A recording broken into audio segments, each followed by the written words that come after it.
France 24 et La Première présente.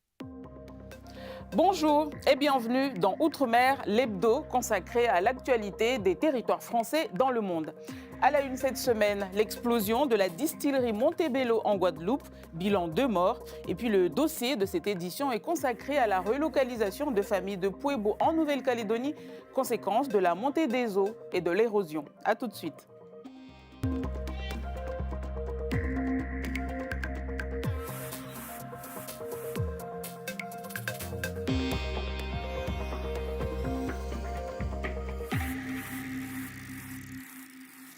Une semaine après l'explosion meurtrière de la distillerie Montebello en Guadeloupe, des zones d'ombre persistent. Le bilan est de 2 morts. L'enquête se poursuit entre un rapport alertant sur des anomalies avant le drame et la polémique autour de la cagnotte de l'entreprise. Les familles et les syndicats réclament des réponses.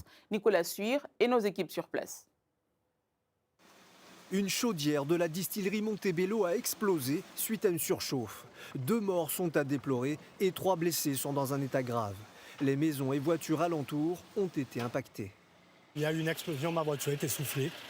Et puis voilà, j'ai cru que c'était ma voiture qui avait explosé. Ça a été d'une telle puissance. Les familles des victimes s'indignent du lancement d'une cagnotte par la direction sans avoir été concertées et sans avoir reçu de condoléances de la part de cette dernière. Cette démarche suscite une profonde incompréhension. La famille n'a jamais été consultée ni associée à cette initiative. La dignité des victimes et de leurs familles ne se mesure pas au montant d'une cagnotte. Elle se mesure d'abord au respect, à la présence, à l'écoute et à la vérité. D'autre part, plusieurs rapports de l'inspection de la direction de l'environnement et de l'aménagement ont révélé des gestions non conformes. Des problèmes de la pollution de l'air, pollution de l'eau à travers des effluents qui présentaient des taux de polluants très très élevés. Il y avait eu plusieurs arrêtés de mise en demeure pour régler ces sujets-là. Par contre, c'est vrai qu'on n'avait pas connaissance d'un risque spécifique attaché à un risque d'explosion de la chaudière. Une nouvelle chaudière au fioul avait été installée, sans déclaration préalable, dans ce site pourtant classé. Un syndicat veut porter l'affaire devant les tribunaux. Nous allons nous constituer partie civile dans ce dossier et il faudra que le directeur de la DEAL puisse rendre des comptes et le préfet aussi puisse rendre des comptes. Nous nous disons qu'ils sont responsables de cette situation et que s'ils avaient fait le nécessaire, eh bien, on ne serait pas là aujourd'hui. La distillerie, créée en 1930, connaissait des difficultés financières. Une vingtaine d'emplois sont en jeu dans cette affaire.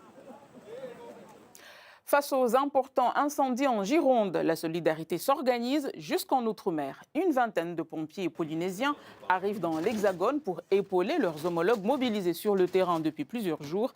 Un nouvel élan d'entraide, 4 ans après une première intervention remarquée des pompiers polynésiens dans cette région.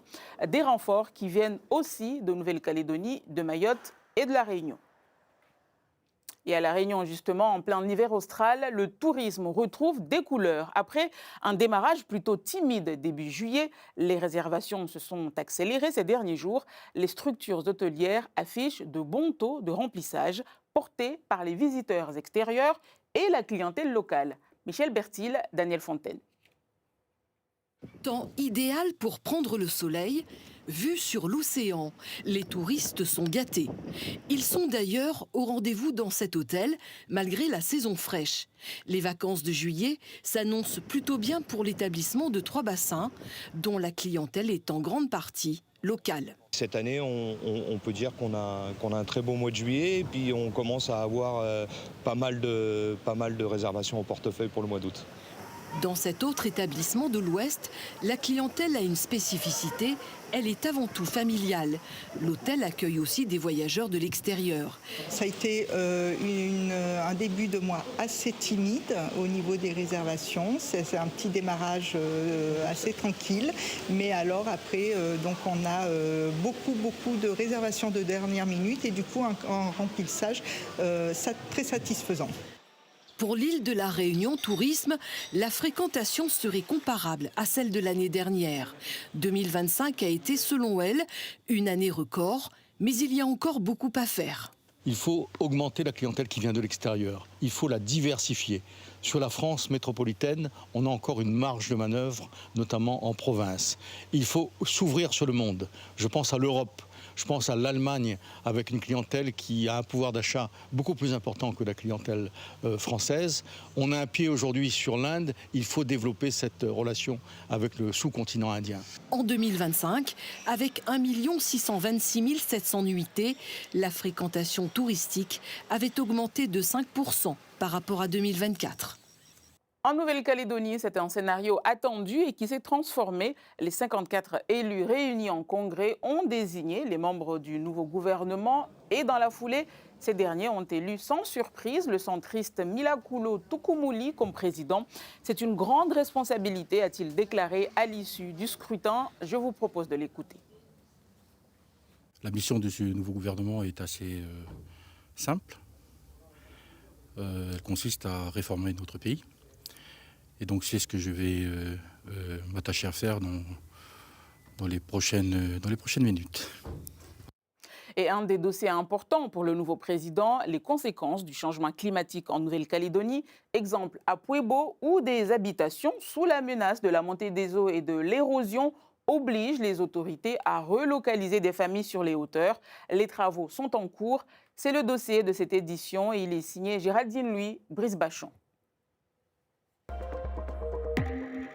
Mélie Koma vit sur le bord de mer en tribu de Paalo. Sinistrée à de multiples reprises par la montée des eaux, la septuagénaire désire quitter les lieux au plus vite. Je ne veux pas rester ici. La riveraine du littoral et son mari érigent des protections au fil des ans. Enrochements, remblais et plantations de palétuviers, des solutions désormais inefficaces. Quand tu vois les rivières, les ruisseaux qui tombent comme ça des montagnes, et ben, plus la mer qui monte, et ben, les personnes âgées sont vulnérables. À quelques centaines de mètres, la maison commune. Le site a été remblayé en 1995 après le passage du cyclone Betty. Edgar Diema vit à proximité du lieu aujourd'hui grignoté par la mer. Voilà le résultat. Les racines des arbres mises à nu, un indicateur de la montée des eaux et du recul du trait de côte. Face à l'érosion, le petit chef de la tribu de Connet se résigne à quitter les lieux. Je prépare quoi. La nature il répond sa place, ben on est obligé de partir.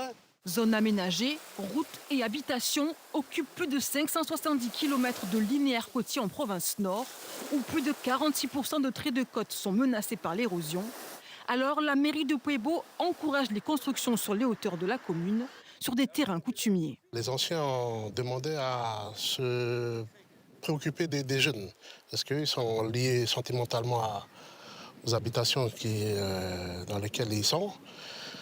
Donc le projet il est parti de là. On leur a demandé d'identifier les jeunes et les endroits où les localiser. 20 emplacements de 30 mètres sur 30 comme celui-ci ont été terrassés. Ézéchiel, jeune bénéficiaire, découvre sa parcelle. C'est un bel emplacement, c'est joli. Ouais, là, il y a jusqu'à habiter. Là, voilà. La prochaine phase, ça sera de déjà réviser le schéma de l'eau. Parce qu'en fin de compte, nous avons déjà un captage existant, mais vu la différence de hauteur des terrassements par rapport au captage, ça ne va pas être assez haut pour alimenter les habitations qui seront là. Électricité et assainissement seront les prochaines étapes. Coût des travaux de relocalisation en tribu de Colnette, 200 millions de francs. L'accès à l'eau en Outre-mer reste un problème au quotidien entre le manque d'infrastructures, les réseaux vieillissants. En Guadeloupe, une start-up fait appel à l'intelligence artificielle pour identifier les fuites. Rudy Rilsi. Une intelligence artificielle pour détecter les canalisations fautives. Elle calcule les probabilités de fuite à partir de quelques critères. La date de pause, ce matériau, le style de sol qui l'entoure, le trafic. L'intelligence artificielle permet ainsi de réduire le temps de recherche et de cibler une centaine de mètres dans cette rue, de Belmont à Trois-Rivières. Ici, l'IA vient de désigner une fuite. Cette aquafaune descendue jusqu'à son niveau nous fait entendre le bruit de l'eau. Ah ouais. C'est le passage de l'eau qu'il y a avec le collier, si le collier est mal serré ou qui a cassé en fait. L'eau passe sur le côté ou au niveau du serrage, ça fait qu'en fait le collier ne tient pas. Les capteurs permettent d'évaluer la vitesse du son sur la conduite d'eau et de localiser le point qu'il faudra réparer. Ici, il a pris le chemin du pluvial. Nous avons énormément de fuites non visibles qui sont encore à chercher et à trouver afin qu'on puisse ramener de l'eau dans les foyers. Nous allons continuer encore cette démarche de recherche de fuite sur l'ensemble du secteur. Donc l'outil nous a permis d'être beaucoup plus efficients dans notre organisation de recherche de fuite. En Guadeloupe, le volume d'eau perdu dans les canalisations qui fuient est estimé à 70% du volume mis en distribution, selon le syndicat de l'eau. Pour finir, je vous emmène dans la forêt amazonienne où les chefs coutumiers amérindiens Kalina de Guyane cherchent à localiser leurs terres ancestrales, car l'État s'est engagé en 2017 à restituer 400 000 hectares aux peuples autochtones. Reportage sur le fleuve Amana, Océane Dacunia. Sur cette pirogue qui fend les eaux de l'Amana, dans l'ouest guyanais, il n'y a pas qu'un équipage, il y a 400 000 hectares d'histoire, de mémoire et d'avenir que les peuples autochtones s'apprêtent à faire reconnaître. Plusieurs de ces Yopoto Kalinia, des chefs coutumiers, ne se sont même jamais rendus sur place. Le voyage dure près de 2 heures. Ces terres étaient celles d'un ancien village.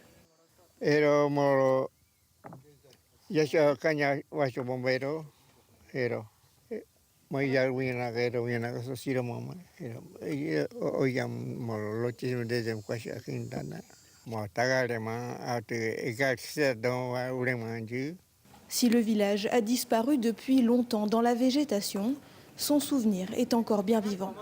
C'est son grand-père qui a emmené mon grand-père, le père de ma mère. Ici, c'est ici qu'il a bu pour être chaman. L'émotion est grande, à quelques minutes de débarquer sur la rive.